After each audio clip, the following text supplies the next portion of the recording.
Which musicians are revered but are actually horrible people? Chris Brown songs still get hundreds of millions of views. Stevie Wonder. He has 9 children and never sees them. My dad used to work for Virgin Records in London the 1970s. He met lots of popular musicians of the time and said that almost every single of them, with the exception of the reggae artists, was selfish, entitled and unbearable to be around. But he held a special dislike for Iggy Pop, despite loving his music. He told me there was a boy, maybe 9 or 10 years old, who used to hang around in Virgin Records and loved Iggy Pop. One day Iggy came in to sign records for fans. The kid approached my dad. He was upset because he couldn't afford to buy a record.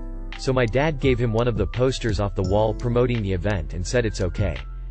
You can get him to sign this. The kid queued up, and when he got the front with a free poster instead of an album, Iggy erupted. He took the poster, scrunched it up, put it down his trousers and rubbed it against his backside before throwing the ball of paper back in the kid's face. I can't imagine how that child must have felt. DRDRE. Why when this question gets asked, does no one ever say Dr. Dre? Dude is a fucking monster that makes Chris Brown look like an angel. Michelle Lee met Dre, whose real name is Andre Ramel Young, at 16 years old when doing a vocal part for a group known as the World Class Wreckin' Crew. The song was titled as Turn Off the Lights and was released in 1987. It later peaked at No. 54 on the Billboard charts. 16 They began dating a few months after meeting one another. Michelle Lee was 16 and later turned 17 in December.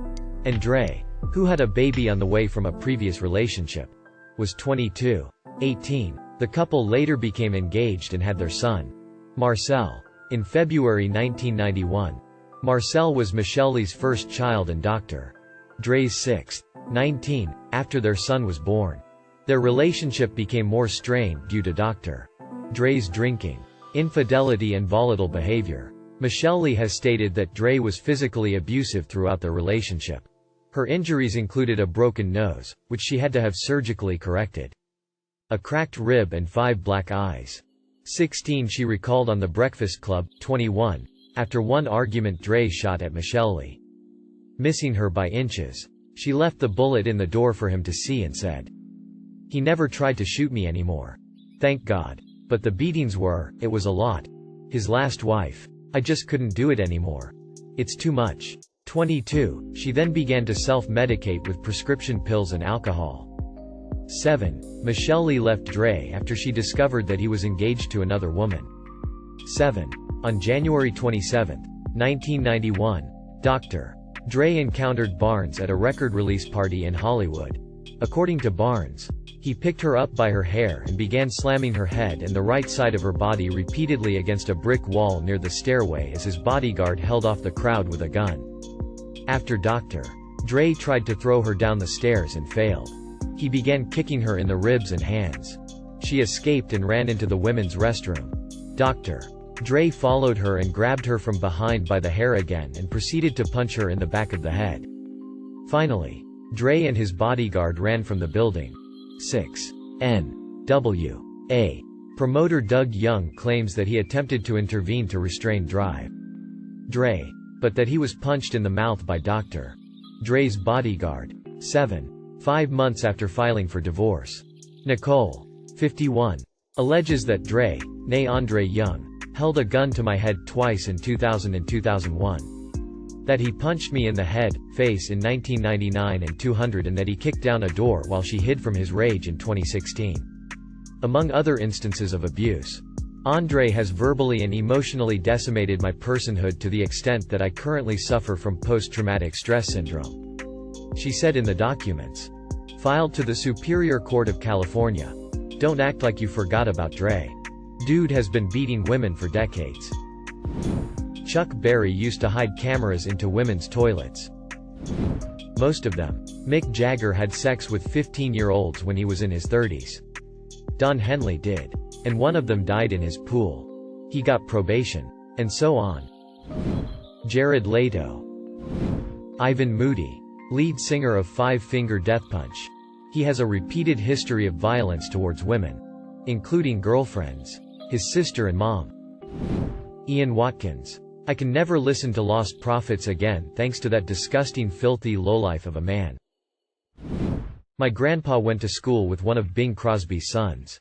And apparently Bing was a massively abusive shit. I don't remember every detail. And I'm sure you can read up on it on Gary Crosby's book Going My Own Way.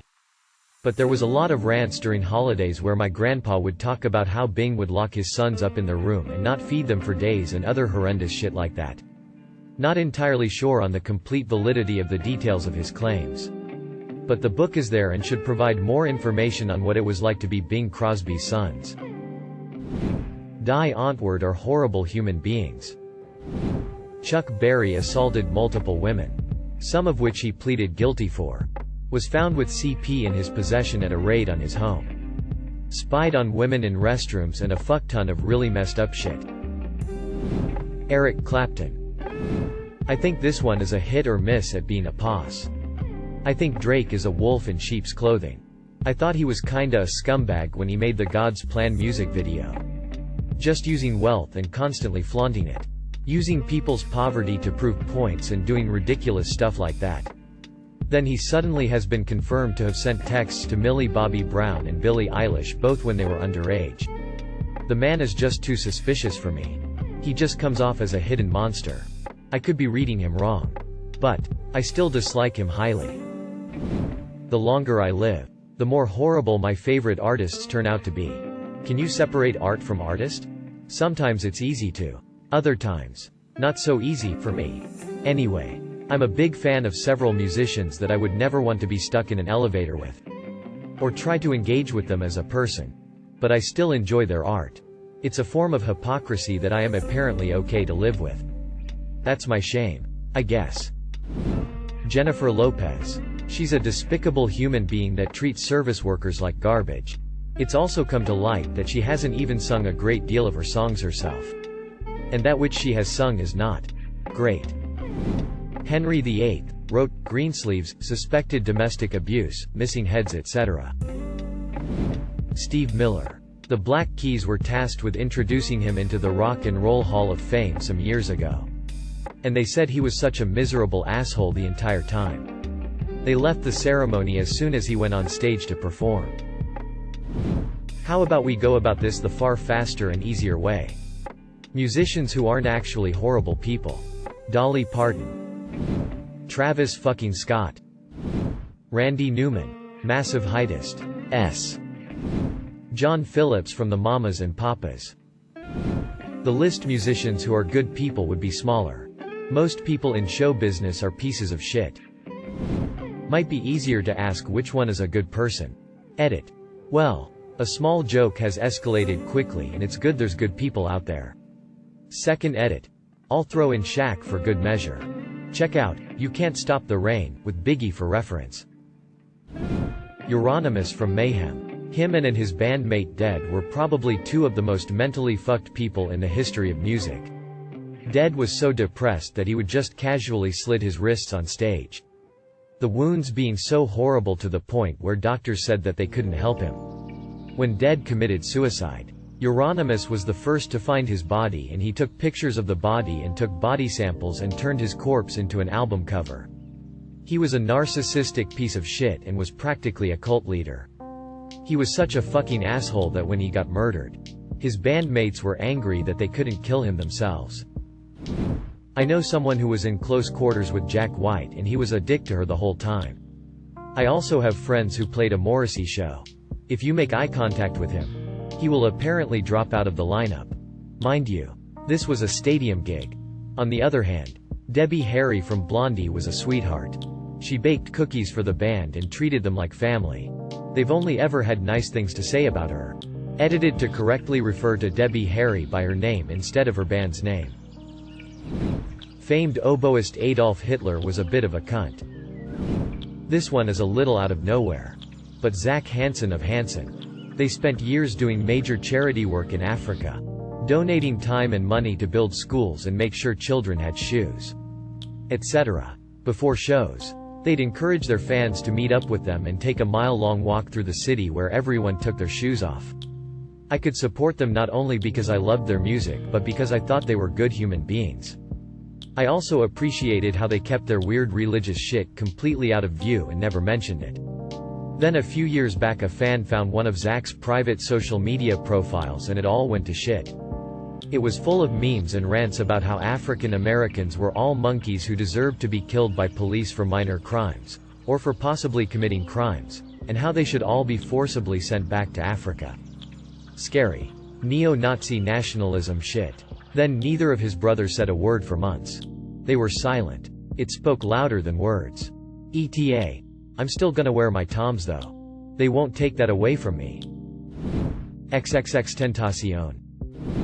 Eric Clapton. He's like gas station coffee. Unbearable without cream. Ted Nugent is an abject pos pedophile and amosexual. Weird Al. Has done nothing wrong ever and I love him. Madonna. Walking human trash. Morrissey. Dude is a complete and total shitbag. Steven Tyler. The rest of the band absolutely hates him. If you're into older music. Bing Crosby and Frank Sinatra were both known wife abusers. Slim Shady. My brother Matthew and I waited outside for 4 damn hours in the cold after a concert for an autograph and he just said no. Guy hasn't answered my fan letters in months. Anyone know a good bridge around here? Gene Simmons. Clarinet player Woody Allen. Doesn't Beyoncé use sweatshops to produce her clothing line? Steven Tyler is among the worst for his relationship with a child in the 70s. Going so far as to become her legal guardian so as to travel across state lines with her. Axl Rose. Mr. Phil Spector. Steven Tyler tried to rape my mom in the 70s. Ever since she told me that, it's been really difficult to listen to their music. In fact, I haven't listened to their music willingly since she told me. Fuck that dude. How dare you force yourself on someone when there are other women who throw themselves at you, with consent. I'm sure my mom wasn't the first and I doubt she was the last. Looking forward to when people step forward about him. I'm surprised no one has mentioned Marvin Gaye. I couldn't listen to his music for a while after I found out about how he treated his wife and women in general. He did some sick, twisted shit. I believe he referred to himself as the last great male chauvinist. Ike Turner. Stan Getz was a complete asshole. Marilyn Manson. Drake. He is a groomer. How is Kanye not here already? Dude is a huge piece of shit. A lot of the famous rock stars from the 70s, 80s that were messing around with minors LMAO. Anthony Kiedis from RHCP has SAED a minor but it's brushed under the rug. Miles Davis. Thank you for watching. If you enjoyed this video don't forget to drop a like. If you would like to see more content like this in the future, subscribe and turn on notifications to be notified about future videos. Now check out one of these interesting videos.